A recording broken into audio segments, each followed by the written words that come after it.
పగిలిన పడవ 6వ భాగం. 5వ భాగంలో రాచెస్పర్, జేన్ ఇద్దరూ పెళ్లి చేసుకోవాలని భావిస్తారు. ఏర్పాట్లన్నీ పూర్తి చేసుకుంటారు.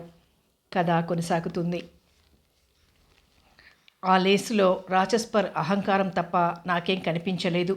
మీ అహానికి అలవాటు పడిపోయాననుకోండి. ఆ తరువాత పడుకునేందుకు వెళ్ళాను. నిద్ర రాలేదు. మనసులో ఏదో ఆరాటం, రకరకాల ఆలోచనలు. బయట గాలి ఉధృతంగా వీస్తున్నది. ఆ శబ్దం ఎవరో మూలుగుతున్నట్లుగా ఉంది. అలా వింటూ నిద్రపోయాను. ఆ నిద్రలో పిచ్చి పిచ్చి కలలు. నేను ఎక్కడో దారి తెలియని బాట మీద వెళ్తున్నానట. మీరు ముందు వెళ్ళిపోయారట. నేను దారి తెలియక కంగారు పడిపోతున్నాను. నా చేతుల్లో పసిపాప, రోజుల పిల్ల, సన్నగా నీరసంగా చలికి వణుకుతూ ఏడుస్తున్నది. ఆ పసిపాప ఏడుపు నా చెవుల్లో గింగురుమంటున్నది. మీరు అందకుండా ముందు ముందుకు వెళ్ళిపోతున్నారు. నేను ఆ ఈదురు గాలిలో దారి తెలియక కొట్టుకుపోతున్నాను. జేన్, ఆ కల గురించి మర్చిపో. నేను నీ పక్కన ఉన్నాను. నిన్నెప్పుడూ వదిలి వెళ్ళిపోను. కనిపిస్తున్నానా? నీ పక్కనే ఉన్నాను. జేన్, నేనంటే నీకు ప్రేమ లేదా? చెప్పు. ఉంది. మీరు నా ప్రాణం కంటే ఎక్కువ. నా హృదయంలో ఎవరికీ చోటు లేదు. ముందు నేను చెప్పేది వినండి. ఇంకా ఏముంది? అంతా చెప్పేశావుగా. ఊహు, మరో కల వచ్చింది. నేను ఈ థారన్ ఫీల్డ్ హాల్కి వచ్చాను. ఇల్లంతా శిథిలమైపోయింది. లోపల గబ్బిలాలు, గుడ్లగూబలు తిరుగుతున్నాయి. అంతా పాడుపడి కూలిపోయి ఉంది. ఒక్క గోడలు తప్ప ఏమీ లేదు. లోపలంతా పిచ్చి చెట్లు, గడ్డి మలుచి ఉంది. నా చేతుల్లో ఆ పసిపిల్ల అలాగే ఉంది. ఒక బట్టలో చుట్టి చేతుల్లో పెట్టుకుని ఉన్నాను. నా చేతులు లాగుతున్నాయి. కానీ ఆ పిల్లని కింద పెట్టలేను, పెట్టకూడదు. దూరాన్నుంచి గుర్రపు డెక్కల చప్పుడు. ఆ చప్పుడు దూరంగా వెళ్ళి గాలిలో కలిసిపోతున్నది. ఆ గుర్రం మీద కూర్చున్నది మీరే అని నాకు తెలుసు. మీరు నన్ను వదిలేసి ఎక్కడికో దూరానికి వెళ్ళిపోతున్నారు. మైళ్ళ తరబడి వెళ్ళిపోతున్నారు. విరిగిపోయిన ఆ గోడలు ఎక్కి చూస్తున్నాను మీరు కనపడతారేమోనని. కానీ మీరు కనిపించలేదు. గోడ పడిపోవటం మొదలుపెట్టింది. నేను కంగారు పడిపోతున్నాను. చేతిలో పిల్ల కింద పడి దొర్లుకుంటూ పడిపోయింది. నేను కింద పడ్డాను. మెలకు వచ్చేసింది.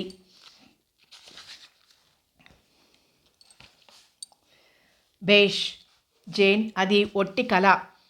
కల అయిపోయిందిగా. కలలు నిజం కావు. కాదు, ఇంకా అవలేదు. నేను ఆగకుండా చెప్తున్నాను.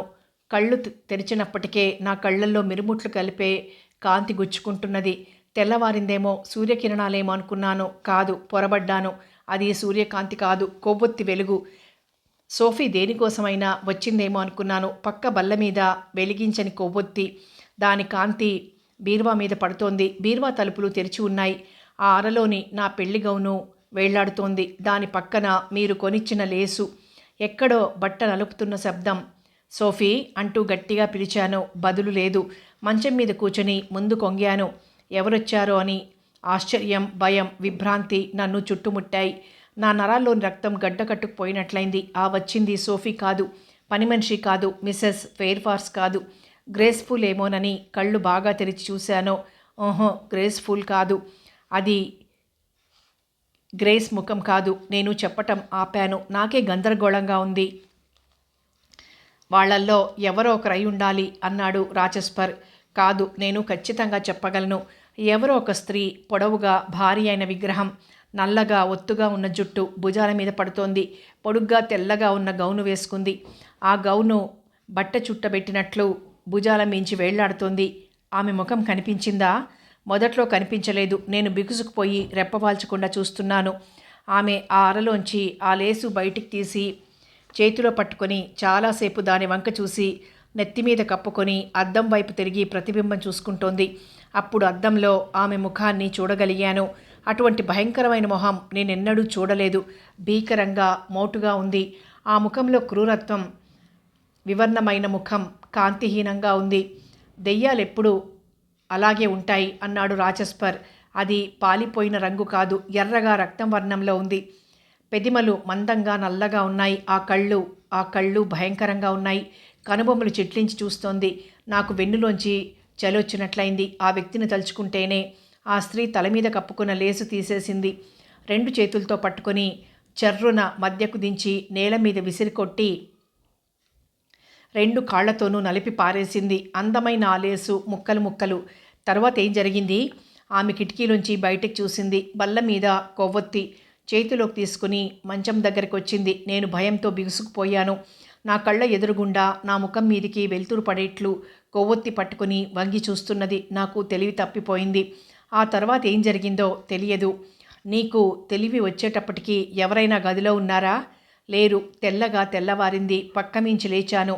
జరిగింది విషయం మీకు తప్ప ఎవరికీ చెప్పలేదు, చెప్పదలుచుకోలేదు. మామూలుగా ఉండడానికి నిశ్చయించుకున్నాను. ఇప్పుడు చెప్పండి, ఆ స్త్రీ ఎవరు? ఆమె ఇక్కడెందుకుంది? నేను తెలుసుకోవాలి.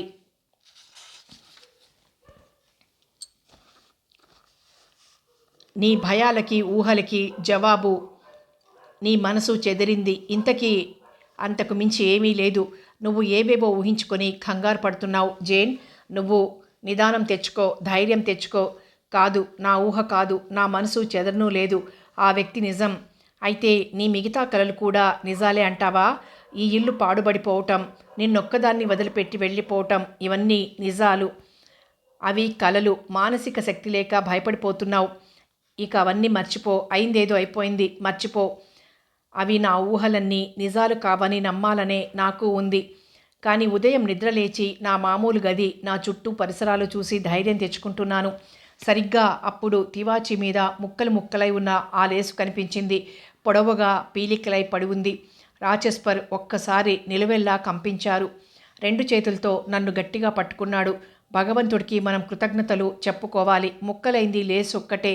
నీకేమీ అపాయం జరగలేదుగా? అందుకు సంతోషిస్తున్నాను. నీకేమైనా జరిగి ఉంటే ఆ ఆలోచనే భరించలేకుండా ఉన్నాను అని కదలనివ్వకుండా గుండెలకి హత్తుకున్నారు నన్ను. అలా కొంతసేపు ఇద్దరం ఉండిపోయాం. ఆయన కంఠంలో కొత్త ధ్వని. ఇందాకట్లాగా అందులో ఆదుర్దా, భయం లేదు. కంఠంలో నవ్వుతూ అన్నారు, జేన్, ఈ జరిగిన సంఘటన గురించి మీకు వివరంగా చెప్తున్నాను విను. అది కొంత కల, కొంత నిజం. గ్రేస్ఫుల్ నీ గదిలోకి వచ్చిందేమో, నిజమే. గ్రేస్ విచిత్రమైన మనిషి. ఆ రోజు మాసన్ని కరిచింది కూడా ఈ గ్రేసే. నువ్వు భయంతో ఇంకో వ్యక్తి అనుకున్నావు. నువ్వు సగం సగం నిద్రలో ఉండి నీ ఊహల్లోకి వచ్చిన ముఖం చూసి అది నిజమనుకున్నావు. గ్రేస్ఫుల్కి ఆ ముఖం అంటిరావు, అంతే. ఈ గ్రేస్ ఉందే, అది ఓర్వలేని మనిషి. ముందు వెనకలు ఆలోచించని క్రోధంతో నీ లేసు చింపింది. గ్రేస్ ఇలాంటి పనులు చేస్తూనే ఉంటుంది. చూడు, మన పెళ్ళయ్యాక 1 సంవత్సరం గడిచాక నేను ఇటువంటి స్త్రీని ఇంట్లో ఎందుకు ఉంచుతున్నానో దానికి కారణం ఏమిటో చెప్తాను. నీకు తృప్తి అయిందా నేను చెప్పే మాటలతో? ఈ నిగూఢమైన విషయాలు విడబడ్డాయా అడిగారు. ఆయనని బాధ పెట్టడం ఇష్టం లేక అలాగే అని ఊరుకున్నాను. కానీ ఇటువంటి వాటికి సమాధానం ఒక్కటే, సిసలైన జవాబు. అది ఈయన దాస్తున్నాడు. 1 గంట కొట్టారు. నేను లేచాను. సోఫీని లేపి నర్సరీలో పడుకుంటానని చెప్పు. అదెలా? మంచంలో చోటుంటుంది, అక్కడ పడుకో. ఈ రాత్రి ఒంటరిగా పడుకోకు. అసలే నీ మనసు బాగోలేదు. నాకు ఈ గది ఏర్పాటు నచ్చింది. నర్సరీలోకి వెళ్ళాను. ఇంతవరకు నేను అదెలా దగ్గర ఒక్కరోజు కూడా పడుకోలేదు. అదలా అమాయకంగా సుఖంగా నిద్రపోతోంది. పక్కన పడుకొని మీద చేతులు వేసుకున్నాను. నా నరాల్లోని బలహీనత తగ్గినట్లయింది. నా మనసు కుదుటపడింది. అలా పడుకుని సూర్యోదయం కోసం ఎదురుచూస్తున్నాను. నా గత జీవితానికి ఈనాటితో సమాధి కట్టెయ్యబోతున్నాను. సూర్యోదయంతో పాటు నేను లేచాను. నిద్రపోతున్న అదెలా నన్ను గట్టిగా పట్టుకొని పడుకుంది. ఆ చిన్ని చేతులు 2 విడిపించుకుని లేచాను మంచం మీద నుంచి.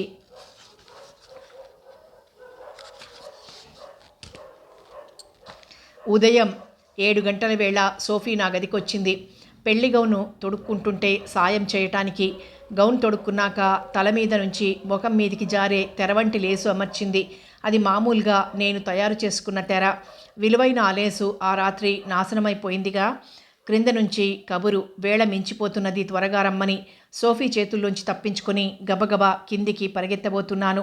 ఒక్కసారి ఆగండి, అద్దంలో చూసుకుని వెళ్ళండి అంది సోఫీ మందలిస్తున్నట్లు. వెనక్కి తిరిగి చూసుకున్న అద్దంలోని ప్రతిబింబం నాకు అపరిచితురాలు. కొత్తగా ఉన్న ఆ ముఖాన్ని చూస్తూ నిల్చుండిపోయాను. పొడవైన గౌను ముసుగులో ప్రతిబింబం. జేన్, కింద నుంచి రాచెస్పర్ పిలుపు. ఇంతసేపు చేస్తున్నామేమిటి? త్వరగా రా, గబగబా అంటున్నారు. మెట్ల కింద కూర్చొని మెట్లు దిగిన నా చెయ్యందుకుని భోజనాల గదిలోకి తీసుకెళ్లారు. గౌను తెల్లగా లిల్లీ పువ్వులా ఉన్నానని అన్నారు. టిఫిన్ 10 నిమిషాల్లో తినేయాలని కూడా చెప్పారు. ఏమీ తినలేకపోయాను. పనివాడిని పిలిచి బండి సిద్ధంగా ఉందా అని అడిగారు. సిద్ధంగా ఉందట. సామానంతా కిందికి దించారు. బండికి గుర్రాలని కట్టారు. చర్చికెళ్ళటానికి మాకు బండి అక్కర్లేదు. వచ్చేటప్పటికి అన్నీ సిద్ధంగా ఉండాలి. వచ్చి రాగానే మేము బయలుదేరి వెళ్ళిపోతాం అని పనిపిల్లతో చెబుతూ బయలుదేరదామా అని అడిగారు నా వంక తిరిగి. లేచాను. తోడు పెళ్లి కూతుర్లు లేరు, బంధువులు లేరు, స్నేహితులు లేరు, చుట్టూ ఎవ్వరూ లేరు, మేమిద్దరం తప్ప. ముందు హాల్లో మిసెస్ ఫెయిర్ఫార్స్ నిల్చుని ఉంది. వెళుతూ ఆమెతో చెప్పి వెళ్ళాలనుకున్నాను. కానీ రాచెస్పర్ చెయ్యి వదల్లేదు. ఇంచుమించు బరబరా లాక్కెళ్తున్నంత త్వరగా తీసుకెళ్ళిపోతున్నారు.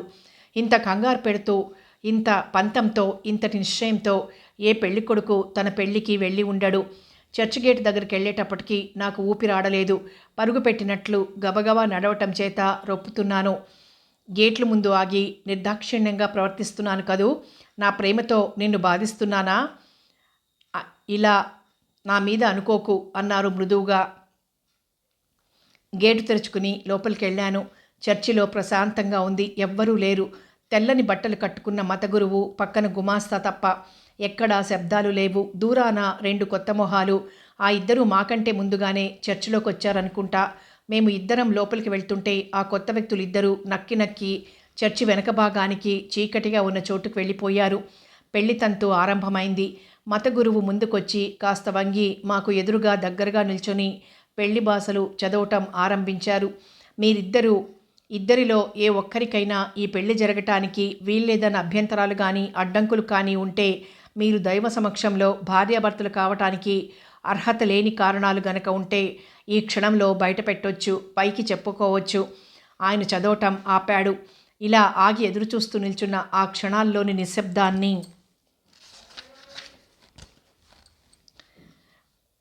ఎందరూ ఛేదించి ఉంటారు. ఎన్ని వివాహాల్లో ఎంతమంది ఈ మాటలకి బదులుగా తమ అభ్యంతరాలు తెలిపి ఉంటారు. 100 పెళ్ళిళ్లలో ఒక్కసారి కూడా జరిగుండదు. 100 సంవత్సరాలకి ఒక్క తడవ కూడా ఎవ్వరూ జవాబు చెప్పి ఉండరు, అభ్యంతరం పెట్టి ఉండరు. మత గురువు చదువుతున్న గ్రంథం మీద నుంచి కళ్ళెత్తలేదు. అలవాటు ప్రకారం క్షణం ఆగి లాంఛనం ప్రకారం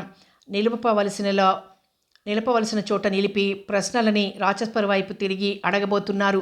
ఈ స్త్రీని నువ్వు నీ భార్యగా స్వీకరించబోతున్నావా అని. సరిగ్గా ఆ క్షణంలో ఒక కంఠధ్వని, ఈ పెళ్లి జరగడానికి వీల్లేదు, ఈ వివాహం జరగటానికి నేను అభ్యంతరం చెప్తున్నాను అని బిగ్గరగా చర్చి హాలులో ప్రతిధ్వనిస్తున్నట్లుగా ఒక కంఠధ్వని వినిపించింది. మత గురువు చదువుతున్న గ్రంథం నుంచి తలెత్తి చుట్టూ చూస్తున్నారు. మతిపోయినట్లు గుమాస్తా కూడా చూస్తున్నాడు.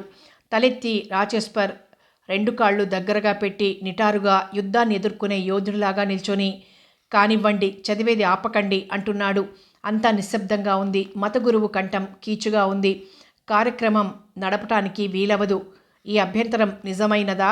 ఇందులో సత్య అసత్యాలు తేల్చుకునేదాకా నేనేమీ చెయ్యలేను అన్నారు. రాచెస్పర్ మొండిగా పట్టుదలగా నిల్చునున్నాడు.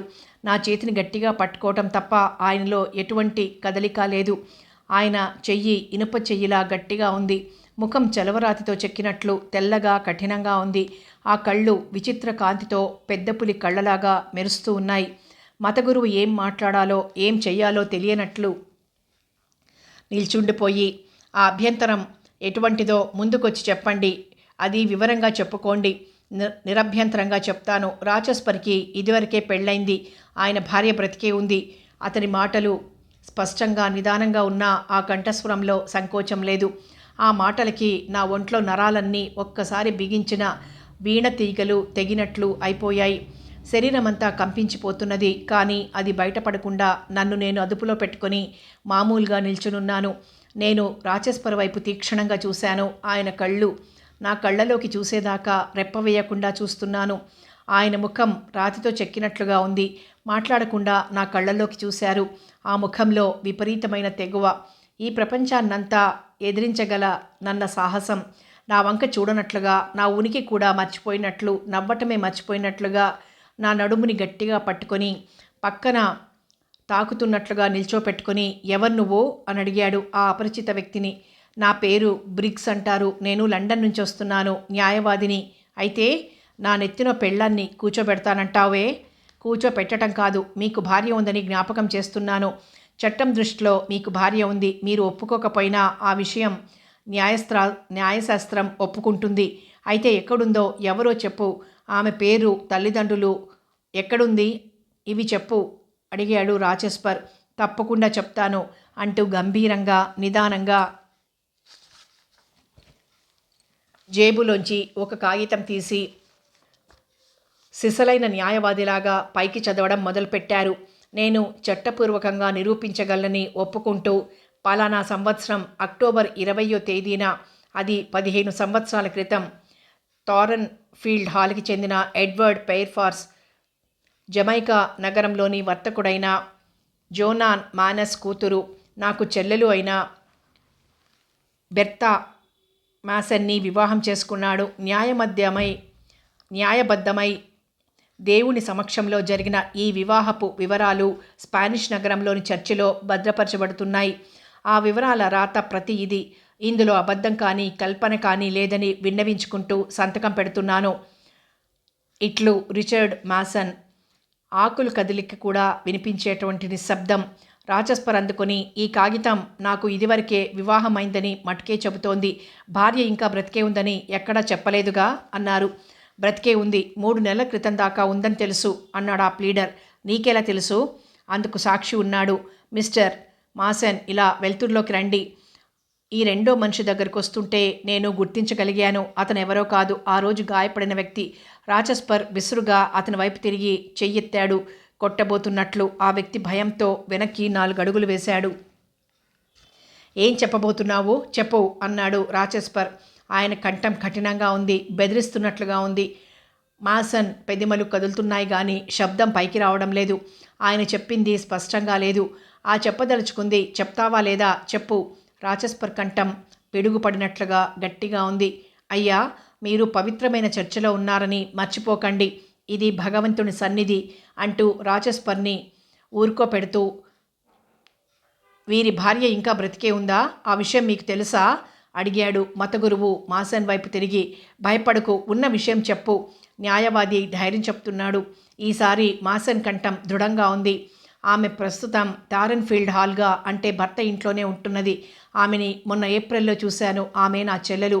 థారన్ ఫీల్డ్ హాల్లో ఉందా? అదెలా వీలవుతుంది? నేను చాలా రోజులు బట్టి ఈ ప్రాంతాల్లో ఉంటున్నాను. నాకు తెలియకుండా ఉంటున్నదా? అసలు ఆ ఇంట్లో రాచెస్పర్కి భార్య ఉందని నేనెప్పుడూ వినలేదు అన్నాడు మతగురువు ఆశ్చర్యంతో. రాచెస్పర్ క్రూరంగా నవ్వుతున్నాడు. ఆయన తనలో తాను అనుకుంటున్నట్లు, ఆ విషయం తెలియకుండా జాగ్రత్త పడ్డాను. ఆమె ఫలానని ఎవరికీ తెలియనివ్వలేదు అని ఆగి ఏదో నిశ్చయానికి వచ్చినట్లుగా గబుక్కున తలెత్తి, ఇక చాలు, అయిందేదో అయింది. ఆ పుస్తకం మూసెయ్యండి. కప్పుకున్న ఆ పుణ్యవస్త్రం కూడా తీసి గుమాస్తా, నీకింకా పని లేదు, వెళ్ళు, ఈరోజు పెళ్లి లేదు అన్నాడు. అక్కడితో ఆగకుండా ఒక రకమైన నిర్లక్ష్యంతో తెగువతో మాట్లాడటం మొదలుపెట్టాడు. భార్య ఉండగా మరో భార్యను చేసుకోవటం నేరం. కానీ నేనా నేరం చెయ్యాలనుకున్నాను. ఎందుకో తెలుసా? నేను మీ దృష్టిలో రాక్షసుడిగా కనిపించవచ్చు, కానీ నేను మనిషినే. విధి నన్ను మోసం చేసింది.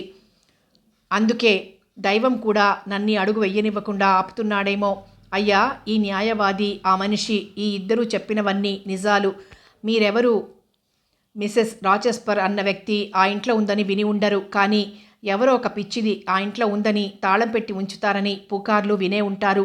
ఆ పిచ్చి మనిషి ఎవరో కాదు, 15 ఏళ్ల క్రితం నేను పెళ్లి చేసుకున్న బెర్తా మాసన్ అని పేరుగల నా భార్య. గజగజ వణికిపోతూ నిల్చున్నాడే ఆ పిరికివాడు. అతను నా భార్యకి సోదరుడు. ఇదిగో రిచర్డ్, భయపడకు, నిన్నేం చెయ్యనులే. నాకు ఆడదాన్ని కొట్టే అలవాటు లేదు, సరేనా? రాచెస్పర్ ఆగకుండా చెప్తూ ఉన్నారు. బెర్తా పిచ్చిది. ఆమె పిచ్చివాళ్ల కుటుంబంలోంచి వచ్చింది. పిచ్చివాళ్ల వంశంలో ఉంది. వాళ్ళ అమ్మ పిచ్చిది, విపరీతంగా తాగేది. ఈ విషయాలు నాకు పెళ్ళయ్యాక కానీ తెలియలేదు. వాళ్ళు ఇవి బయటికి పొక్కకుండా దాచిపెట్టారు. బెర్తా బుద్ధిమంతురాలు, మంచి పిల్ల, తల్లిదండ్రుల పట్ల విధేయత కలిగిన సుగుణాల రాశి అనే అబద్ధపు పై పూతలతో అసలు విషయం దాచిపెట్టారు. అటువంటి సుగుణాల రాశిని, అమాయకురాలిని, పాలకంటే స్వచ్ఛమైన సుగుణవతిని పెళ్లి చేసుకుని నేను ఎంత సుఖపడి ఉంటానో మీరు ఊహించుకోండి. అమర ప్రేమతో నా భార్య నన్ను గుండెలకి హత్తుకునేది. ఆ దృశ్యాలన్నీ మీరు కళ్ళతో చూడాలి. రండి, నా ఇంటికి రండి. నేను ఎంత సుఖపడిపోతున్నానో కళ్ళారా చూసి ఆనందిద్దురు గాని. నేను ఎటువంటి జీవిని పెళ్లి చేసుకున్నానో కళ్ళారా చూసి ఆ పైన నా ప్రవర్తన గురించి విచారణ చెయ్యండి. నేను చేసింది మంచో చెడో మీరే నిర్ణయిద్దురు గాని అటువంటి మృగం నుంచి విముక్తి కోరుకొని ఈ స్త్రీని మానవత్వంతో ఉన్న ఈ పిల్లని భాగస్వామినిగా ఎంచుకోవటం సబబు అవునో కాదో మీరే నిర్ణయించండి. నా వైపుకు తిరిగి మీకెంత తెలుసో ఈ అమ్మాయికి అంతే తెలుసు. ఈ రహస్యం మతగురువుకి తెలియకుండా ఎలా దాచానో అలాగే ఈ పిల్లకి తెలియనివ్వకుండా దాచిపెట్టానో. ఈ పెళ్ళి న్యాయసమ్మతము చట్టసమ్మతము అనుకుంటున్నది. పాపం వెర్రిది. ఇటువంటి అబద్ధపు పెళ్లిలో చిక్కుకుంటున్నానని, నా వంటి దుర్మార్గుడి చేతుల్లో పడిపోతున్నానని ఊహించుకోలేని సాధువు అమాయకురాలు. రండి, నాతో రండి. మీ కళ్ళతో మీరే నా దాంపత్య వైభవం చూద్దురుగాని. నా చెయ్యి వదలకుండా లాక్కుని పోతున్నారు. వెనకగా మతగురువు న్యాయవాది మాసన్ వచ్చారు. టారస్ ఫీల్డ్ హాల్ ముందు ప్రయాణానికి సిద్ధంగా ఉంది బండి. పక్కనే గుర్రాల కళ్ళెం పట్టుకొని జాన్, వద్దు, బండి అవసరం లేదు, గుర్రాలను కట్టేయి, ఈరోజు బండి అవసరం లేదంటూ ఆజ్ఞ జారీ చేశారు రాచెస్పర్. లోపల హాల్లో పనివాళ్లు మాకు శుభాశీస్సులు తెలపటానికి ముందుకొస్తున్నారు. వద్దు, వెళ్ళిపోండి, మీ ఆశీస్సులు అవసరం లేదు అని 15 ఏళ్ళు ఆలస్యంగా వచ్చాయి అన్నారు విసురుగా. మేము 5గురం మెట్లెక్కి 3వ అంతస్తులోకి వెళ్ళాం.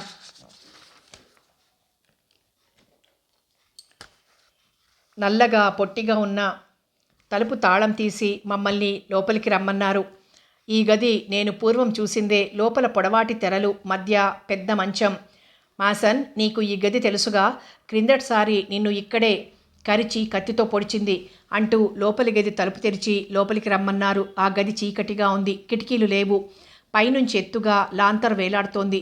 గ్రేస్ పూలు నిప్పు ముందు వంగి ఏదో పనిలో నిమగ్నమై ఉంది.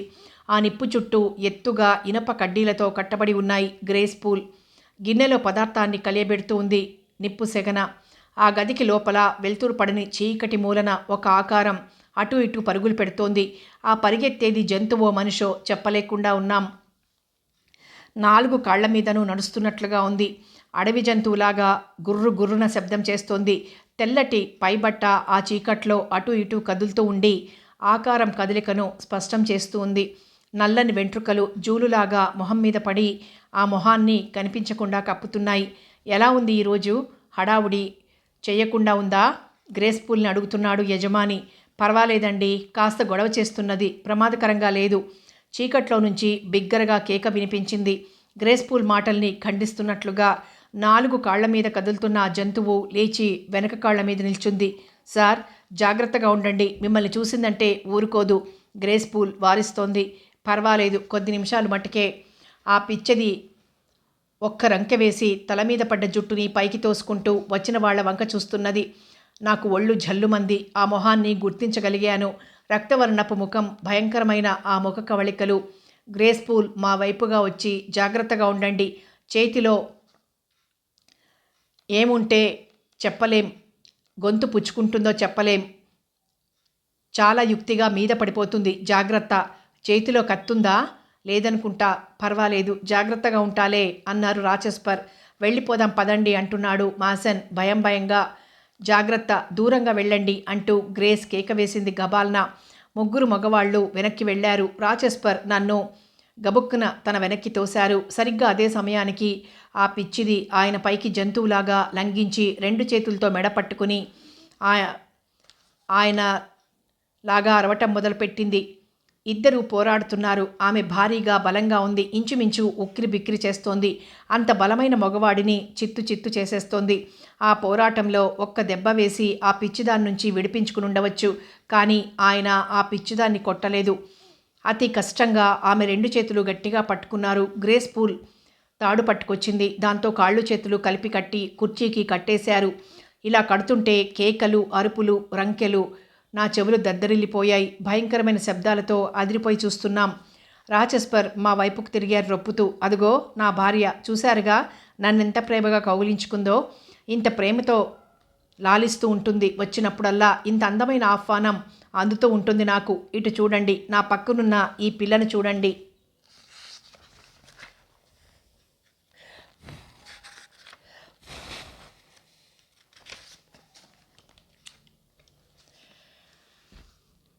పెదవి బెదపకుండా గంభీరంగా ఈ నరకాన్ని చూస్తున్న పిల్లని చూడండి. అదిగో ఆ వికృత కరాళ నృత్యాన్ని చూడండి.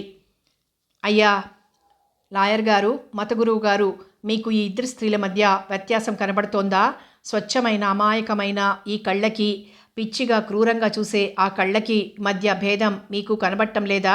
బ్రహ్మరాక్షసికి మానవ కన్యకి మధ్య తేడా మీకు కనిపిస్తోందా? చెప్పండి, ఇప్పుడు న్యాయం చెప్పండి. భగవంతునికి ప్రతినిధి అయిన మీరు, మానవ న్యాయాన్ని రక్షించే మీరు, మీ ఇద్దరూ తీర్పు చెప్పండి. నా ఈ అపూర్వమైన వరాన్ని తాళం పెట్టాలి. పదండి. మేము ఆ భయంకరమైన పరిసరాల నుంచి వెనక్కి తిరిగాం. రాచెస్పర్ వెనక ఉండిపోయి గ్రేస్ పూల్కి పనులు నిర్దేశిస్తున్నారు. మెట్లు దిగుతుంటే ఆ ప్లీడర్ నాతో మాటలు కలిపారు. నీదేం తప్పులేదమ్మా, నీకు తెలియక ఈ చిక్కుల్లో ఇరుక్కున్నావు. మీ బాబాయికి నువ్వు బయటపడ్డావన్నది తెలుసును, సంతోషిస్తారు. మ్యాసన్ వెళ్లేదాకా బతికుంటే తప్పకుండా ఆనందిస్తారు. నా బాబాయా? ఆయన మీకెలా తెలుసు? ఎక్కడ చూశారు? ఆశ్చర్యంతో నిల్చుండిపోయాను అలా మెట్ల మీదనే. ఇదిగో ఈ మ్యాసన్కి తెలుసు, మీ బాబాయ్తో కలిసి వర్తకం చేస్తుండేవారట. నెల్లాళ్ల క్రితం నువ్వు ఉత్తరం రాసావటగా, రాచెస్పర్ని పెళ్లి చేసుకుంటున్నానని. ఆ ఉత్తరం అందే వేళకి మ్యాసన్ అక్కడే ఉన్నారు. జమైకా వెళ్తూ మధ్యలో మదీరియాలో ఆగాడట. నీ ఉత్తరంలో సంగతులు తన అన్న కూతురు పెళ్ళి అని సంభాషణలో అన్నారు మీ బాబాయ్. వరుడు ఎవరు అన్న ప్రశ్నతో మ్యాసన్ విషయాలన్నీ మీ బాబాయ్కి చెప్పారు. అంత క్రితమే తన చెల్లెల్ని రాచెస్పర్ పెళ్లి చేసుకున్న విషయాలు నేను శ్రద్ధగా వింటున్నాను. విధి విచిత్రమైనదే కాదు, ఒక్కొక్కప్పుడు క్రూరంగా కూడా ఉంటుంది. నా ఉత్తరం ఇన్ని విషయాలను తవ్వి బయటికి తీసిందన్నమాట. ప్లీడర్ గారు చెప్పుకుంటూ పోతున్నారు. మీ బాబాయికి చాలా జబ్బుగా ఉందమ్మా. ఆయన ప్రమాద స్థితి నుంచి దాటలేదు, చాలా బలహీనంగా ఉన్నారు. అందుకనే మ్యాసన్ని వెళ్ళి ఈ పెళ్ళి ఎలాగైనా ఆపమని వేడుకున్నారట. ఈ అబద్ధపు పెళ్ళి, ఇతను చేసిన మోసం, ఇవి నిన్ను చాలా బాధించి ఉంటాయి. ఏదైనా మేము సరైన సమయంలో వచ్చి నిన్ను రక్షించగలిగాం. అందుకు నాకు చాలా సంతోషంగా ఉంది. ఈ మ్యాసన్ విషయాలన్నీ చెప్పి నా దగ్గరికి వచ్చాడు సలహా కోసమని. నాకు చేతనైన సాయం చేశాను. చూడమ్మా, నువ్వు ఈ మ్యాసన్తో పాటు మదీరియా వెళ్ళిపో. మీ బాబాయి ఎక్కువ కాలం బతకడు. నువ్వు వెళ్ళేదాకా ఉంటే అదృష్టమే. ఆయన దగ్గర నుంచి కబురొచ్చేదాకా ఎదురు చూడు అంటూ మమ్మల్ని కలుసుకోబోతున్న మ్యాసన్ని ఉద్దేశించి, ఇంక మనం ఉండక్కర్లేదనుకుంటా, ఇంకా పనుందా అడిగారు. అక్కర్లేదు, వచ్చిన పని అయింది, పదండి అన్నాడు మ్యాసన్. అతని కంఠంలో భయం, తొందర. ఎవరికీ చెప్పకుండా, ఆఖరికి రాచెస్పర్కి కూడా చెప్పకుండా ఇద్దరూ వెళ్ళిపోయారు. మరి కాసేపటికి మత గురువు వెళ్ళాడు. నేను నా గదిలోకి వెళ్ళి తలుపు లోపల గడియ పెట్టుకున్నాను. ఏడవటానికి కాదు, నాకు ఏడుపు రావటం లేదు, మామూలుగానే ఉన్నాను. ఈ పెళ్లి గౌను విప్పేసి నా మామూలు బట్టలు కట్టుకున్నాను. నిన్న ఈ మామూలు గౌనుని ఆఖరిసారి వేసుకుంటున్నాను అనుకున్నాను. కుర్చీలో కూర్చున్నాను, బల్ల మీద చేతులానించుకుని.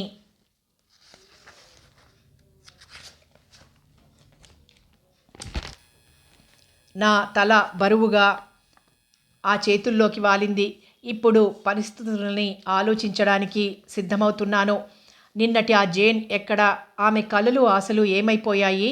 భవిష్యత్ ఏమిటి? నిన్నటిదాకా సంతోషంగా కాబోయే పెళ్లి కూతురులాగా హాయిగా ఉంది. ఇప్పుడు మంచు బొమ్మలాగా ఒంటరిగా, ఎవ్వరూ లేని ఏకాకిగా నిలబడి ఉంది. వేసంగిలోని ఆ వెచ్చదనాన్ని మంచు కొండలు మింగేశాయి. నిన్నటి నా కలలు కలువరేకుల్లాగా మిలమిలమని మెరుస్తూ పుష్పించినాయి. ఈనాడు ఆ పూల రేకులు వడిలి ఎండి రాలిపోయినాయి. ప్రాణం లేకుండా కదలకుండా పడున్నాయి నా కలలు. రాచెస్పర్ పైనున్న నా నమ్మకం చచ్చిపోయింది. నా విశ్వాసం కాలి మసైపోయింది. నాకు భవిష్యత్తు లేదు, నాకు జీవితం లేదు. ఈ చేదు నిజాన్ని నేను ఎదుర్కోక తప్పదు. కఠోరమైన ఆ సత్య సాక్షాత్కారంలో నా హృదయం కరిగిపోయింది. కన్నీళ్లు నరనరం నన్ను ముంచెత్తాయి. నేను తల ఎత్తి చూసేసరికి సూర్యుడు పశ్చిమాద్రికి జారుకుంటున్నాడు. నేనేం చెయ్యాలి? నన్ను నేను అడుగుతున్నాను.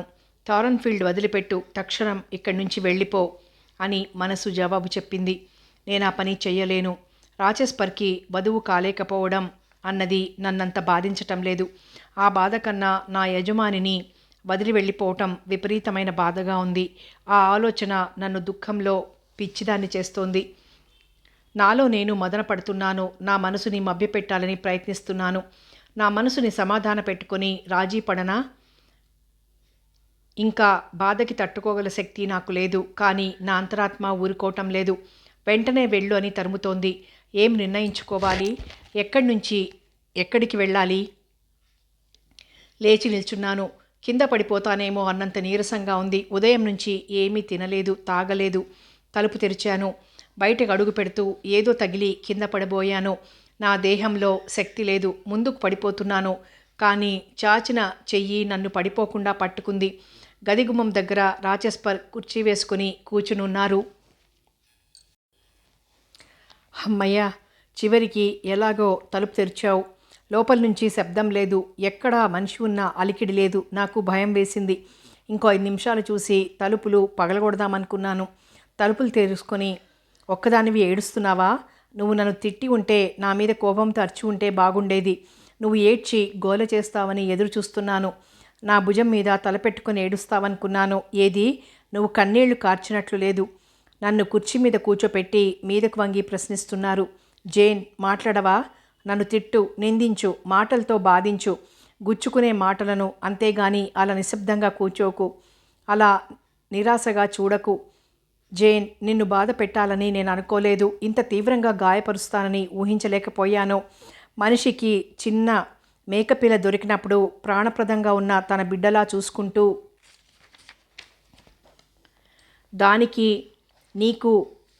దానికి నీరు ఆహారం ఇచ్చి చేతులతో ఎత్తి పెంచుకుంటున్నప్పుడు, ఆ మనిషి పొరబాటున తన చేతులతోనే ఆ మేకపిల్లని చంపినప్పుడు ఆ వ్యక్తి ఎంత నరకం అనుభవిస్తాడో, ఎలా వాపోతాడో నేను అదే స్థితిలో ఉన్నాను. జేన్, నన్ను క్షమించగలవా? నేను ఆయన్ని ఆ క్షణంలోనే క్షమించాను. ఆ కంఠంలో దుఃఖం, ఆ మాటల్లో వేదన, కళ్ళల్లో పశ్చాత్తాపం, నా పైన జాలువారే ప్రేమ, వీటన్నింటితో నిండిన ఈ మనిషిని నేను క్షమించాను. అయితే అది మాటల్లో అనలేదు, పైకి చెప్పలేదు. నా హృదయపు లోతుల్లోంచి నిశ్శబ్దంగా క్షమించాను. జేన్, నేను ఉత్త దగుల్బాచీని, మోసగాడిని. పసిపిల్లవాడిలాగా తనను తాను తిట్టుకుంటున్నారు. నా నిశ్శబ్దాన్ని ఛేదించటం తెలియక కొట్టుకుంటున్నారు. అవును, అయితే ఆ మాట సూటిగా చెప్పు, నా ముఖం మీదే అనేయ్.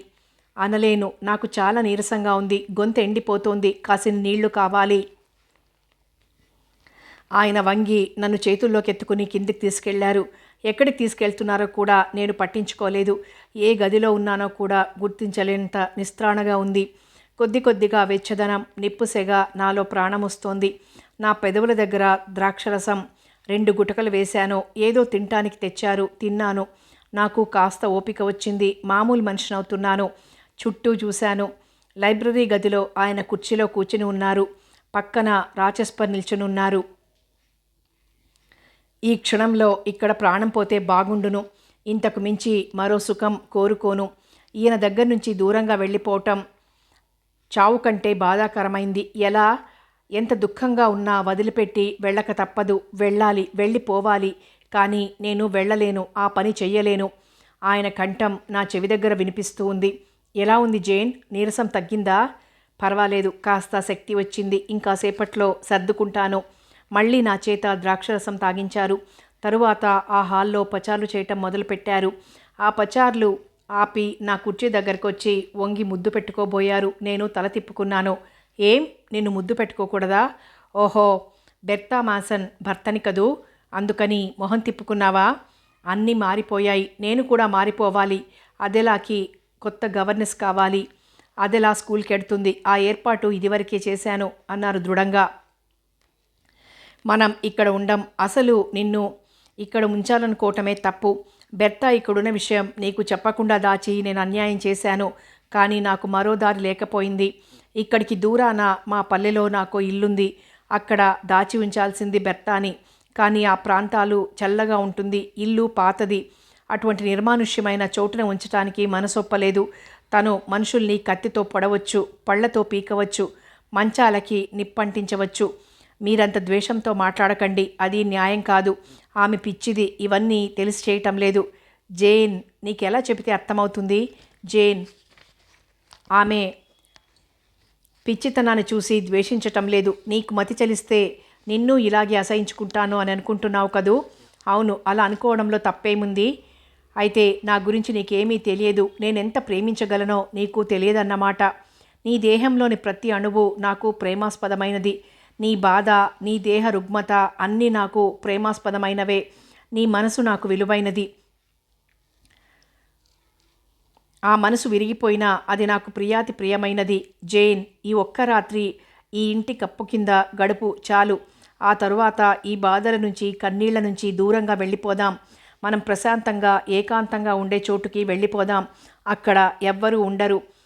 మీతో అదెలను కూడా తీసుకెళ్ళండి, మీకు తోడుగా ఉంటుంది. నువ్వేం మాట్లాడుతున్నావో తెలుసా? ఇందాక ఒకసారి చెప్పాను అదెలాని స్కూల్కి పంపుతున్నానని. మీరు ఒంటరిగా ఉండలేరు. ఒంటరితనం చాలా కష్టంగా ఉంటుంది. ఒంటరితనమా? ఆయన చికాకుతో అంటున్నారు. నువ్వు నాకు తోడుగా ఉంటావు, నేను ఒంటరిగా ఉండను, అర్థమవుతోందా? అది జరగదు అన్నట్లు తల ఊపాను. రాచెస్పర్ అటు ఇటు పచార్లు మొదలుపెట్టారు. ఆయన ఉద్రేకపడిపోతున్నారు, రెచ్చిపోతున్నారు. కంఠస్థాయి హెచ్చుతూనే ఉంది. ఇదిగో, అనవసరమైన వాద ప్రతివాదాలతో నన్ను విసిగించకు. పైకి మెత్తమెత్తగా కనిపించే నీలో మొండితనం ఉందని నాకు తెలుసు. నడక ఆపి నా కుర్చీ మీదికి వంగి, జేన్, నా మాట వింటావా వినవా? లేకపోతే బలవంతాన వినిపించాల్సి వస్తుంది అన్నారు కోపంగా. ఆయనకు ఉద్రేకం వస్తోంది. తన మీద తనకే స్వాధీనం తప్పుతోంది. ఇది ఎలాగైనా ఆపాలి. ఆయన చేతిని నా చేతిలోకి తీసుకున్నాను. బిగించిన పిడికిలిని నెమ్మదిగా విడదీస్తూ ఆ వేళ్లు పట్టుకుంటూ నిదానంగా చెప్పడం ఆరంభించాను. ఇలా కూర్చోండి. మీరు ఎంతసేపు మాట్లాడమంటే అంతసేపు మాట్లాడతాను. మీరు చెప్పేవన్నీ వింటాను. నా పక్కన కూర్చున్నారు. కానీ వెంటనే మాట్లాడే అవకాశం లేకపోయింది. ఎందుకంటే నాకు కన్నీళ్లు ఆగటం లేదు. కట్టలు తెంచుకొని ప్రవహిస్తున్నాయి. వెక్కి వెక్కి ఏడుస్తున్నాను. నన్ను ఓదారుస్తున్నారు. ఏడుపు ఆపమని బతిమాలుతున్నారు. ఎక్కిళ్ల మధ్య చెప్పాను. అంత కోపంగా ఉంటే నేను భరించలేనని, నాకు ఏడుపు వస్తున్నదనిను. జేన్, నీ మీద నాకు కోపం లేదు. నేను నా ప్రాణం కంటే ఎక్కువ ప్రేమిస్తున్నాను తప్ప నీ మీద కోపం చూపించలేను. తెల్లగా ఉన్న నీ ఈ చిన్న ముఖంలో పట్టుదల, ఆ కళ్ళల్లో కనిపించిన మంచు వంటి కాఠిన్యం నన్ను పిచ్చివాణ్ణి చేస్తున్నాయి. ఆ చూపు నేను భరించలేను జేన్. జేన్, కళ్ళు తుడుచుకో. ఆయన మామూలు మనిషి అవుతున్నారు. నేను కూడా సర్దుకున్నాను. నా తల తన భుజాల మీద ఉంచుకొని లాలించబోతున్నారు. నేను ఒప్పుకోలేదు. నన్ను దగ్గరకు తీసుకోబోయారు. నేను వారించాను. జేన్, జేన్, నేనంటే నీకు ప్రేమ లేదు. నువ్వు నన్ను ప్రేమించలేదు. నా భార్య అనే హోదా తప్ప నేను నీకు అక్కర్లేదు, అవునా? ఇప్పుడు నాకు భార్యవి అయ్యే అవకాశం లేదు. అంచేత నీకు భర్తనయ్యే అర్హత లేదు అనుకుంటున్నావు. నన్ను తాకితేనే నీకు అసహ్యంగా ఉందా? నేనేదో అంటరాని వాడినన్నట్లుగా దూరంగా జరుగుతున్నావు కదూ? ఆ మాటలకి నేను గిలగిలలాడిపోయాను. అవి నా హృదయాన్ని సూదుల్లా గుచ్చుతున్నాయి. మీరంటే నాకు ప్రేమ లేదా? ఎలా చెప్పను? ఇదివరకటి కంటే ఇప్పుడు ఎక్కువ ప్రేమిస్తున్నాను. ఎన్నడూ కలగనంత ప్రేమ మీ మీద ఉంది. కానీ ఈ మాటలు ఆఖరిసారి మీరు వింటున్నారు, అంతే. ఆఖరిసారా? జేన్, నీ ఉద్దేశం ఏమిటి? ఈ టారన్ఫీల్డ్ హాలుని, అదెలాని వదిలి దూరంగా వెళ్ళిపోతున్నాను. కొత్త ముఖాల మధ్య, కొత్త పరిసరాల మధ్య కొత్త జీవితం ఆరంభించదలుచుకున్నాను. నేను అదే చెప్తున్నాను. నువ్వు నా భార్యవి. నా పేరు, నా సంపద అన్నీ నీవి. ఫ్రాన్స్లో నాకు పెద్ద భవనం ఉంది. అక్కడ ఉందో గాని ఎవ్వరూ లేకుండా ఈ బురదకి, అపవాదులకి దూరంగా అతి ప్రశాంతంగా మనం ఉందాం. క్రూరమైన ఈ మనుషులకి దూరంగా వెళ్ళిపోయి బతుకుదాం. జేన్, తల ఎందుకలా ఊపుతున్నావు? జేన్, నువ్వు నేను చెప్పేది అర్థం చేసుకో. కాస్త ఆలోచించి చూడు.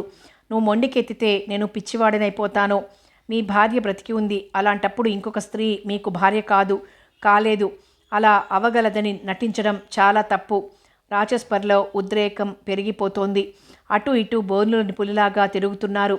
మళ్ళీ తనను తాను అదుపులోకి తెచ్చుకొని, జేన్, నేను ఉత్త వెర్రివాడిని. అసలు విషయాలన్నీ నీకు వివరించి చెప్పలేదు కదూ. ఈ పాడు పెళ్లి ఎలా జరిగిందో చెప్తాను. నేను కావాలని ఈ పెళ్లి చేసుకోలేదు. మా వాళ్ళు వెతికి తెచ్చిన సంబంధం ఇది. అసలు జరిగిన విషయాలు చెప్తాను, వింటావా? వింటాను. ఎన్ని గంటలు వినమన్నా వింటాను. జేన్, నాకొక అన్నగారుండేవారు, నీకు తెలుసా? తెలుసు. మిసెస్ ఫెయిర్ఫాక్స్ ఒకసారి చెప్పినట్లు గుర్తు. ఇక విను. మా నాన్నకి ఆస్తి రెండుగా చేయటం ఇష్టం లేదు. అంచేత ఆస్తి అంతా మా అన్నకి ఇచ్చి నాకు డబ్బున్న భార్యను తీసుకొచ్చి పెళ్లి చేద్దామని అనుకున్నాడు మా నాన్న. నా చేత వర్తకం చేయించటానికి పంపారు వెస్టిండీస్కి. అక్కడ మాసన్ నాకు వాటాదారుడు. ఈయన గారికి అక్కడ టీ తోటలు కూడా చాలా ఉన్నాయి. మా నాన్న ముందుగానే ఈ వివరాలు సేకరించారు. ఈ మ్యాసన్కి 2 కొడుకులు, కూతురు. ఈ కూతురు పేర 30,000 పౌండ్ల నగదుంది. ఆస్తేగాక ఇంత డబ్బు ఉండటం చేత మా నాన్న నా కాలేజీ చదువు అవగానే వర్తకంలోకి దించారు. అదే కాదు, నా భాగస్తుని కూతురుతో పరిచయం, ఏర్పాట్లు కూడా చేశారట. అయితే ఈ విషయాలు నాకు తెలియవు. నేను వెర్రివాడిలాగా ఆ దేశం వెళ్ళాను. ఎటొచ్చి నా భాగస్తునికి అందమైన కూతురుంది, ఆ చుట్టుపక్కల సౌందర్యవతి అన్న పేరు పొందింది అని మటుకు నా చెవిన వేశారు నాన్న. అయితే నాన్న చెప్పిన ఈ విషయం అబద్ధం కాదు. ఆ అమ్మాయి నిజంగానే అందగత్తే. పొడవుగా, పెద్ద పెద్ద కళ్ళతో చాలా దర్జాగా ఉండేది. మంచి భారీగా, ఆకర్షణీయంగా ఉండేది. ఆ పిల్ల తల్లిదండ్రులు నాకు పిల్లనివ్వటానికి చాలా మోజుగా ఉన్నారు. ఎందుకంటే మాది ఉన్నతమైన వంశం, జమీందార్లం. అయితే ఆ పిల్ల తరపు కూడా మంచి కుటుంబకులే. ఆమెను అనేకసార్లు విందులు వినోదాల్లో చూశాను. అందమైన బట్టలు వేసుకుని ఎప్పుడూ 10 మంది యువకుల మధ్య ఉంటూ ఉండేది. ఆ అమ్మాయిని పెళ్లి చేసుకోవడానికి యువకులు పోటీ పడుతున్నారు. ఒంటరిగా, అరుదుగా కనిపించేది. ఆమె అందం, ఆ చుట్టూ చేరిన యువకుల ఆరాధన, ఇవన్నీ చూసి నేను ఆమెని మోహించటం మొదలుపెట్టాను. ఆమెపై వ్యామోహం పెరిగిపోతున్నది రోజురోజుకి. ఈ పిచ్చి వ్యామోహాన్ని నేను ప్రేమ అనుకున్నాను. ఆమె బంధువులు నన్ను ప్రోత్సాహపరిచారు. చుట్టూ ఉన్న యువకులు నన్ను పోటీతో రెచ్చగొట్టారు. ఆ ఆకర్షణలో పడి పెళ్లి చేసుకున్నాను. అయితే పెండ్లైన కొద్ది రోజుల్లోనే నాకు అసలు పరిస్థితులు అర్థమవడం మొదలైంది. నా భార్య తల్లిని నేనెప్పుడూ చూడలేదు. ఆమె చచ్చిపోయింది అన్నారు. నిజమే అనుకున్నాను. కానీ మేము పెళ్ళై 4 ఊర్లు చూసి తిరిగొచ్చాక తెలిసింది నేను ఎటువంటి తప్పుటడుగు వేసింది. నా భార్య తల్లి చనిపోలేదు. ఆమెకి పిచ్చి పట్టింది. చాలా రోజులుగా పిచ్చాసుపత్రిలో ఉంటూ ఉంది. నా భార్య తమ్ముడు ఒకడుండేవాడు. వాడు కూడా ఇంచుమించు పిచ్చివాళ్లలో లెక్కే. మా నాన్నకి, అన్నయ్యకి ఈ విషయాలన్నీ తెలిసి వారు కప్పిపెట్టారు. ఎందుకంటే వాళ్ళకి నా భార్యకున్న 30,000 ఆస్తి తప్ప మరేం జ్ఞాపకం రాలేదు. జేన్, నాకు జరిగిన ఈ అన్యాయాన్ని సరిపెట్టుకో చూశాను. మా వాళ్ళు చేసిన ఈ అమానుష కార్యాన్ని దాచాలని ప్రయత్నించాను. 4 ఏళ్ల పాటు మేడ మీద ఉన్న ఆ జంతువుతో సంసారం చేశాను. ఆమె రోజురోజుకి పతనమైపోతూ ఉంది. తాగుడు, పిచ్చి, ప్రియులు, ఇలా అన్ని విధాలా కిందికి జారి పాతాళంలోకి వెళ్ళిపోతున్న ఈ జీవితో కలిసి బతికాను 4 ఏళ్ల పాటు. ఆ 4 ఏళ్ళు గడిచేటప్పటికి మా నాన్న పోయారు. అన్నయ్య కూడా చనిపోయాడు. నా తండ్రి ఆస్తికి సర్వాధికారిని, కావలసినంత డబ్బున్న వాడిని. కానీ నాకు జీవితంలో సుఖం లేదు, శాంతి లేదు. వైవాహిక జీవితంలో పరిపూర్ణత్వం లేదు. భార్యాభర్తల మధ్య ఉండాల్సిన బాంధవ్యమూ లేదు. ఈ పిచ్చి భార్యని ఏం చెయ్యను, ఎలా వదిలించుకోను? అప్పటికే నా భార్య పిచ్చి బాగా ముదిరిపోయింది. నయమవుతుందనే ఆశ లేదు. నాలో నిరాశ, నిస్పృహ తప్ప ఏమీ లేదు. అప్పటికి నా వయసెంతో తెలుసా? 26. 26 ఏళ్ల నేను పిచ్చి పెళ్ళాంతో నాకంటే వయసులో పెద్దదైన గుదిబండని కట్టుకుని భరిస్తున్నాను. నాకు దారి లేదు. ఎటు చూసినా నిరాశే. ఆమె ఉనికి, ఆమె పీల్చే గాలి, ఆమె మాటలు, చేష్టలు నన్ను పిచ్చివాణ్ణి చేస్తున్నాయి. ఈ నరకయాతన భరించలేక ఒక రాత్రి పేల్చుకుని చచ్చిపోదామని పెట్లోంచి తుపాకీ తీసి తోటలోకి వెళ్ళాను. ఆ ఆఖరి క్షణంలో నా మాతృదేశం, నా ఇల్లు, పొలాలు అన్నీ జ్ఞాపకం వచ్చాయి. నాలోని అంతర్వాణి, నువ్వు నీ దేశానికి వెళ్ళి కొత్త జీవితం ఆరంభించు. ఈ పిచ్చి పెళ్ళాన్ని నీ ఇంట్లో దాచిపెట్టి జాగ్రత్తగా చూసుకో. అక్కడితో నీ బాధ్యత తీరిపోతుంది. అటుపైన నువ్వు సర్వస్వతంత్రుడివి. స్వేచ్ఛగా, హాయిగా జీవితం అనుభవించు. కొత్త దేశాలు తిరుగు, కొత్త పరిచయాలు ఏర్పరచుకో. నువ్వు చేయగలిగిందంతా నీ భార్యకు చేశావు. మనిషి అయిన వాడు చెయ్యగలిగింది నువ్వు చేశావు. ఆమెతో నీ బాంధవ్యం తెంచుకో. నీ ఇంట్లో అలా పడి ఉండని అని హెచ్చరించినట్లయింది. ఇక్కడికొచ్చి గ్రేస్ఫుల్ని ఆమెను చూసుకోవటానికి కుదిర్చాను. డాక్టర్కి, గ్రేస్ఫుల్కి తప్ప మిగతా ఎవ్వరికీ ఈ ప్రాణి గురించి తెలియదు. వాళ్ళిద్దరూ ఈ రహస్యాన్ని గురించి జాగ్రత్తగా దాచారు. జేన్, ఒక్క విషయం కూడా నేను దాచకుండా అన్నీ చెప్పేశాను. ఇక ఆ విషయాలు మర్చిపోదాం. నేను జరిగినవన్నీ మర్చిపోయాను. నా దృష్టి భవిష్యత్ వైపుకే కేంద్రీకృతమై ఉంది. భవిష్యత్తు శోభాయమానంగా కనిపిస్తోంది. నాకు నెచ్చెలి లభించింది. ప్రాణసఖి దొరికింది. నిన్ను ఈనాటికి వెతికి పట్టుకోగలిగాను. నేను ప్రేమించే వ్యక్తి ఈనాటికి లభించింది. జేన్, నువ్వు నాలో సగభాగానివి, నా ప్రాణానికి ప్రాణానివి, నా దేవతవి. నిన్ను వదులుకోను. నా ప్రేమతో నిన్ను బంధిస్తాను. నా బ్రతుకు నీ చేతుల్లో ఉంది. జేన్, జీవితాంతం నిన్ను నమ్ముకొని ఉంటానని మాట ఇస్తున్నాను. నువ్వు తప్ప నాకెవ్వరూ లేరు. జేన్, నువ్వు కూడా అలా ఉంటావని బాస చెయ్యి చేతిలో చెయ్యి వేసి చెప్పు. ఇక్కడే ఇప్పుడే మాట ఇవ్వు. నేను మాట్లాడలేదు. జేన్, మాట్లాడవేం? నిశ్శబ్దంగా ఉన్నావేం? ఎందుకని? ఆ క్షణంలో భయంకరంగా ఉంది నా పరిస్థితి. నేను పోరాడలేకుండా ఉన్నాను. నాలో నిస్పృహ అగ్నిశిఖలా రాజుకుంటున్నది. ఈ ప్రపంచంలో ఏ స్త్రీ ఇంత గాఢంగా ప్రేమింపబడి ఉండలేదేమో. ఇటువంటి ప్రేమను పొందగలగటం అపూర్వమైన విషయం. ఈయన నన్ను ఆరాధిస్తున్నాడు. ప్రేమ వాహినిలో ఓలలాడిస్తున్నాడు. నా మనసు ఆనందంతో తుళ్ళిపడుతోంది. కానీ ఈ ప్రేమని, ఈ ఆనందాన్ని అన్నింటినీ నేను వదులుకోవాలి. నా ధర్మం నాకు స్పష్టంగా కనిపిస్తోంది. నా మార్గం ఇది కాదు. మేమిద్దరం విడిపోవాలి. కలిసి ప్రయాణించకూడదు. జేన్, నాకు మాట ఇవ్వు. నేను మీ దాన్ని అని మాట ఇవ్వు. నేను మీ దాన్ని కాలేను. మన ఇద్దరి మార్గాలు వేరు. మనం విడిపోవాలి. మీరు మీ దారిన వెళ్ళండి. నన్ను నా దారిన వెళ్ళిపోనివ్వండి. జేన్, ఇది జరగని పని. నువ్వు చెప్పేది న్యాయం కాదు. నన్ను ప్రేమించటం అంత చెడ్డ పనా? నా ప్రేమలో అంత మాలిన్యం ఉందా? నేను మెత్తబడలేదు. మీరు చెప్పిన మార్గం సరైంది కాదు. నేను వినను అన్నాను దృఢంగా. ఆయన ముఖం భయంకరంగా ఉంది. జేన్, జేన్, ఒక్క క్షణం నా గురించి ఆలోచించు. నువ్వు వెళ్ళిపోతే నేనేమైపోతానో ఆలోచించు. చూడు, నా సంతోషం, నా సర్వస్వం అన్నీ నీతో తీసుకెళ్ళిపోయినప్పుడు నా దగ్గర ఏముంటుంది? ఇక్కడ శూన్యం తప్ప ఏమీ ఉండదు. పైన ఆ పిచ్చిది, కింద ఒంటరిగా నేను. జేన్, నేనెలా బతకను? ఏం చెయ్యను? చెప్పు. నన్నెవరు ఓదారుస్తారు? నా బాధ ఎవరికి చెప్పుకోను? నాకెవరున్నారు? నేనెలా బతకను? చెప్పు. నాలాగానే భగవంతుడి మీద భారం వేసి బతకండి. అయితే నా మాట వినవన్నమాట. నన్నిలా ఒంటరిగా జీవచ్వంలాగా బతకమని శపించి వెళ్ళిపోతావన్నమాట. జేన్, నాకు పిచ్చెత్తిపోతున్నది.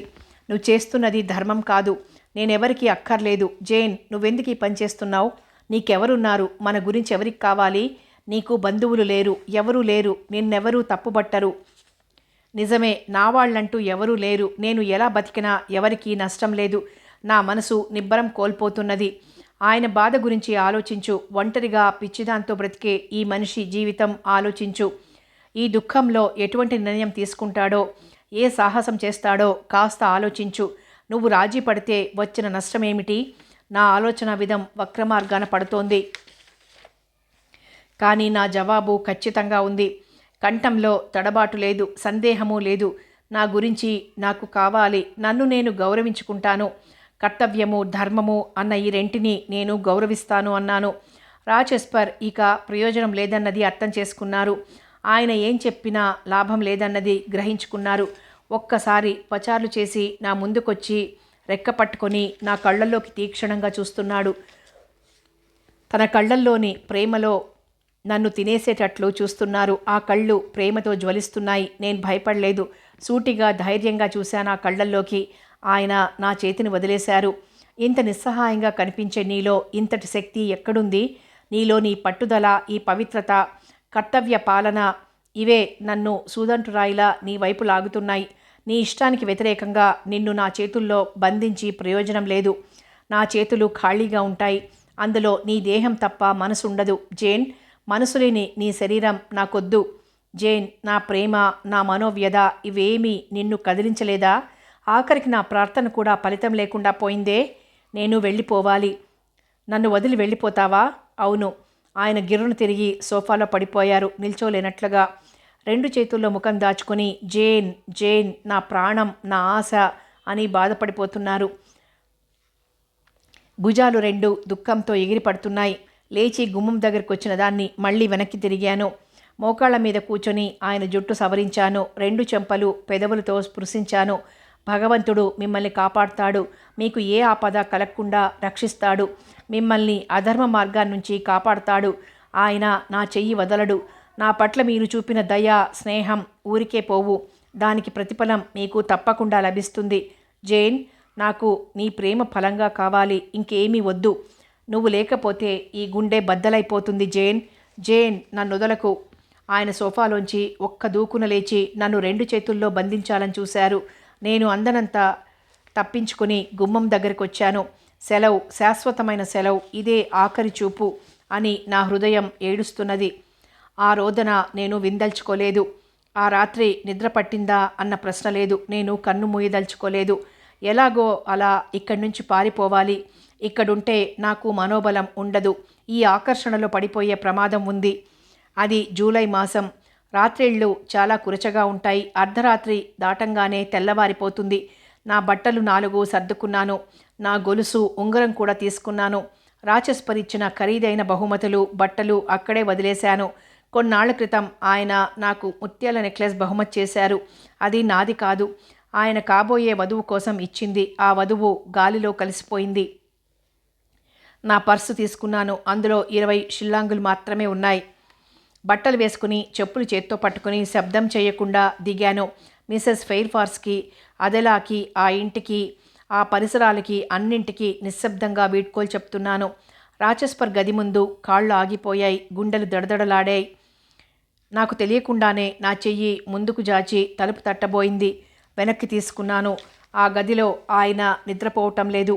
అటు ఇటు బోనులోని పులిలాగా పచారులు చేస్తున్నారు. ఆయన నేల మీద నడుస్తున్నట్లు లేదు. నా గుండెల మీద అడుగులు వేస్తున్నంత బాధగా ఉంది.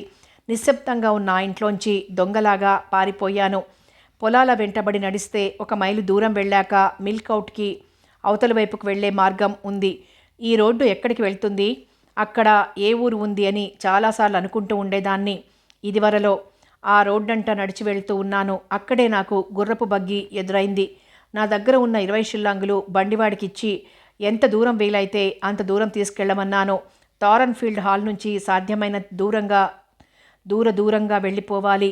మర్నాటికి నేను రోడ్డు వారన మిగిలిపోయాను. ఒంటరిగా, చేతిలో డబ్బు లేక కొత్త ప్రదేశంలో దిగబడిపోయాను. ఆకలి, భయం. అటు ఇటు తిరిగి పని కోసం, తిండి కోసం అర్థించాను. నా దగ్గర ఉన్న ఉంగరం, పర్సు, ఆఖరికి చేతి రుమాలు కూడా అమ్ముకున్నాను తిండి కోసం. ఒక బిచ్చగత్తె, అందులోనూ ఒంటి నిండా బట్టలతో, డొక్క శుద్ధితో మాట్లాడి భిక్షమెత్తుకునే ఆడది అంటే అందరికీ అనుమానం. ఎవరికీ సానుభూతి ఉండదు. నేనెలా జీవించను, ఎలా బ్రతకను? కనుచూపు మేరలో ఎక్కడా ఆశ అన్నది కనబట్టం లేదు. పగలు గడిచింది. మరో రాత్రి కూడా గడిచింది. మళ్ళీ తెల్లవారింది. నడిచి నడిచి ఇక శక్తి లేక తిండి లేమి వల్ల ఒక ఇంటి గుమ్మం ముందు పడిపోయాను. ఆ ఇల్లు ఊరికి దూరంగా ఉంది. వర్షపు జల్లులో దారి తెన్ను తెలియక తడబడే అడుగులతో నడుస్తున్న నా కండ్లకి సన్నని దీపం కనపడింది. మసకమసకగా కనిపిస్తున్న దీపాన్ని వెతుక్కుంటూ ఆ ఇంటి గుమ్మంలో పడిపోయాను. నాలోని శక్తి అంతా కూడదీసుకుని తలుపు కొట్టాను. విధి నా పట్ల కరుణ చూపింది. ఎవరో తలుపు తెరిచారు. లోపలికి తీసుకెళ్లారు. 3 రోజుల పాటు ఒళ్ళు తెలియకుండా పడున్నాను. ఎక్కడున్నాను అన్నది తెలియక పడున్నాను. నాకు తెలివి వచ్చాక తెలిసింది. ఆ ఇంట్లో 2 అప్ప చెల్లెళ్ళు ఉంటున్నారు. డయానా, మేరీ అని. వాళ్ళ అన్నగారు ఆ ఊర్లో మతగురువు. ఈ 3 ఊరికి దూరంగా ఈ ఇంట్లో ఉన్నారు. దయామయులు, జాలిగుండె గలవారు అయిన ఆ అప్ప చెల్లెళ్ళు నాకు తమ ఇంట్లో చోటు ఇచ్చారు. కాస్త స్వస్థత చెక్కి నాకు శక్తి వచ్చాక నా జీవిత గాథ చెప్పాను. నేనెందుకు పారిపోయి వచ్చానో, ఏ పరిస్థితుల్లో ఇలా రావాల్సి వచ్చిందో వివరించాను. అయితే నా పేరు పూర్తిగా చెప్పలేదు. నేను జాన్ ఏలియట్నని ఇంటి పేరు మార్చుకొని చెప్పాను. మామూలు మనిషిని అయ్యాక ఈ కొత్త స్నేహితుల్ని అడిగాను నాకేదన్నా ఉద్యోగం చూపించమని. పాఠాలు చెప్పగలను, కుట్లు కుట్టగలను, సంగీత పాఠాలు చెప్పగలను. ఎవరింట్లోనైనా ఆఖరికి పాచి పని కూడా చేయటానికి సిద్ధంగా ఉన్నాను. నా కాళ్ల మీద నిలబడగల జీవనాధారం చూపమని వేడుకున్నాను. కొద్ది రోజులు గడిచాక మతగురువైన మిస్టర్ రివీర్సు ఆ ఊరు స్కూల్లో టీచర్ పని ఖాళీగా ఉందని, సంవత్సరానికి 30 పౌండ్లు జీతమిస్తారని, కావాలంటే నేను ఆ పనిలో చేర్చుతానని చెప్పాడు. ఆ స్కూల్ని ఆనుకొనే చిన్న ఇల్లుంది. ఆ ఇంట్లో ఒక మనిషి నివసించటానికి సదుపాయాలున్నాయి. ఇంతకు మించి ఇంకేం కావాలి? తలదాచుకుంటానికి చోటు, చేతిలో ఉద్యోగం. వెంటనే చేరాను. నా స్కూల్లో 20 మంది విద్యార్థులున్నారు. నా జీవితం ప్రశాంతంగా వెళ్ళిపోతున్నది. వారాలు, నెలలు గడిచిపోతున్నాయి. ఈలోగా మతగురువు తన మకాం చర్చికి దగ్గరగా ఉన్న చోటుకు మార్చుకున్నాడు. ఈ 2 సోదరులు నాకు దూరంగా మరో చిన్న ఇల్లు అద్దెకు తీసుకున్నారు. నా జీవితం ఒక దారిన పడింది. స్కూల్లో పిల్లలకి పాఠాలు చెప్పటం, ఆ పిల్లలతో కలిసిమెలిసిపోవటం నాకు తృప్తినిస్తోంది. కొత్త పరిచయాలు, కొత్త స్నేహాలు. మధ్య మధ్య రీవీర్స్ కుటుంబం, డయానా, మేరీలు వస్తూ ఉండటం. వీటితో నేను తృప్తిగా జీవితం గడపగలుగుతున్నాను. కానీ నన్ను ఒంటరితనం విపరీతంగా బాధిస్తోంది. ఇంట్లో ఒక్కదాన్ని ఉన్నప్పుడు ఆలోచనలు గతంలోకి వెళ్ళిపోతున్నాయి. నేను తీసుకున్న నిర్ణయం గురించి ఏనాడు విచారించలేదు గాని నా హృదయం ఎప్పుడూ రాచస్పర్ చుట్టూ పరిభ్రమిస్తూ ఉంది. ఆయన ఎలా ఉన్నాడో అని పరితపించిపోతున్నాను. 4 నెలల పాటు నేను ప్రశాంతమైన మార్పులేని దినచర్యతో కాలం గడిపాను. నవంబర్ నెలలో జరిగిన ఒకానొక సంఘటనతో నా జీవితం పూర్తిగా మారిపోయింది. టారన్ఫీల్డ్ హాల్లో జరిగిన సంఘటన కంటే విచిత్రమైనది, అనూహ్యమైనది అయిన సంఘటన నా జీవితాన్ని పూర్తిగా మార్చివేసింది. ఒక సాయంత్రం వేళ జాన్ రివీర్స్, మతగురువైన జాన్, నా అసలు పేరు జేన్ అని కనిపెట్టాడు. ఆ సాయంత్రం అతను తీసుకొచ్చిన వార్త విన్నాక నేను ఊపిరి తీసుకోవటం కూడా మర్చిపోయి అలా నిల్చుండిపోయాను.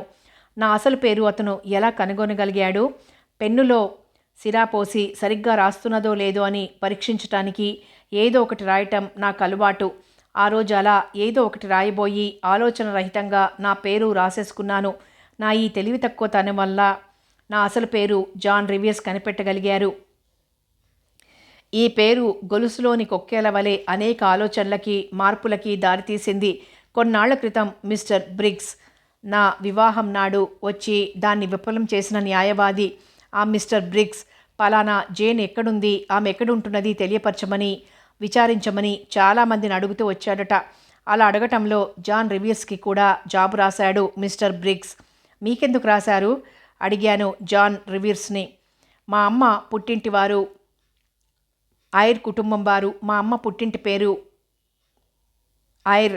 మా అమ్మకి 2 అన్నలుండేవారట. ఒకతను మతగురువు, అంటే మా నాన్న రెండో అతను మదీరియాలో వర్తకం చేస్తున్న మీ బాబాయ్, అంటే నువ్వు నాకు మేనత్త కూతురు అవుతావు. మొన్న ఆగస్టులో మా మేనమామ జాన్ అయర్ మద్రియాలో చనిపోయాడని, చనిపోతూ తన ఆస్తినంతా అన్నగారి కూతురికి రాశాడని తెలియబర్చారు లాయర్ బ్రిగ్స్. ఆ తరువాత ఆస్తి వివరాలు కూడా తెలియబర్చారు. చాలా పెద్ద ఆస్తట. చాలా డబ్బు ఆ పిల్ల కోసం రాసిపోయాడట. ఈ డబ్బు వారసురాలికి అందజేయాలి, ఆమె ఎక్కడుందో తెలియబర్చమని నాకు ఉత్తరం రాశాడు. మొన్న నువ్వు కాగితం మీద పేరు రాసేదాకా నీ అసలు పేరు ఇది అని నాకు తెలియలేదు. ఇప్పుడు నాకు చాలా ఆనందంగా ఉంది. నువ్వు అనాథవి కావు, బీదదానివి కావు, బాగా డబ్బున్నదానివి, సంపన్నురాలివి. కొంచెం ఆగండి, నా బుర్ర గిర్రును తిరిగిపోతోంది. మీరు చెప్పే విషయాలు నేను అర్థం చేసుకోలేకుండా ఉన్నాను. మీ అమ్మ మా నాన్నకి చెల్లెలవుతుంది అంటున్నారు, అవునా? అవును. అంటే తను నాకు స్వంత మేనత్త అన్నమాట. అవును, ఇంకా సందేహం దేనికి? మీ మేనమామ అంటే మీ అమ్మ అన్నగారు నాకు బాబాయ్ అవుతారు, అవునా? అంటే నాకు మీరు మేనత్త బిడ్డలవుతారు. మీరు మా నాన్నకి చెల్లెలు పిల్లలైతే నేను మీకు మీ అమ్మ అన్నగారి కూతుర్నవుతాను. అవును, మనం మేనత్త మేనమామ బిడ్డలం, రక్త సంబంధికులం. నేను అతని వంక మొదటిసారి చూస్తున్నట్లుగా చూశాను. నేను అనాథను కాను, ఏకాకిని కాను. నా వాళ్ళు రక్త సంబంధికులు ఈ ప్రపంచంలో ఉన్నారు. నాకు బంధువులున్నారు. ఇది నిజమైన సంపద. మా బాబాయ్ వదిలి వెళ్ళిన ఆస్తి కంటే కూడా విలువైన బాంధవ్యం ఇది. నేను 2 చేతులు చెర్చి చప్పట్లు కొడుతున్నాను. ఏదో ఆనందం, పునర్జన్మ ఎత్తినంత ఉత్సాహం. నా ఆనందాన్ని ఎలా చెప్పను? మనిషి ఏకాకిగా ఎవరూ లేకుండా బ్రతకటం ఎంత బాధాకరమైందో మీకు అర్థం కాదు. నా అన్న వాళ్ళు లేని నా వంటి అనాథను 3 బంధువుల దగ్గర బంధువులు దొరికారు. ఇంతకంటే ఏం కావాలి?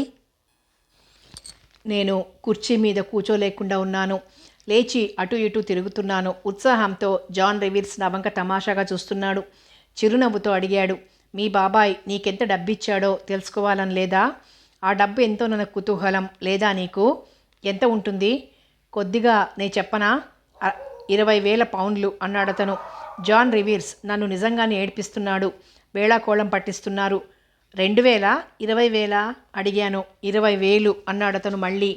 20,000? అర్థం కానట్లు మళ్ళీ అన్నాను ఆ సంఖ్యని. ఈసారి నిజంగానే నా గుండె ఆగిపోయింది. కథ కొనసాగుతుంది.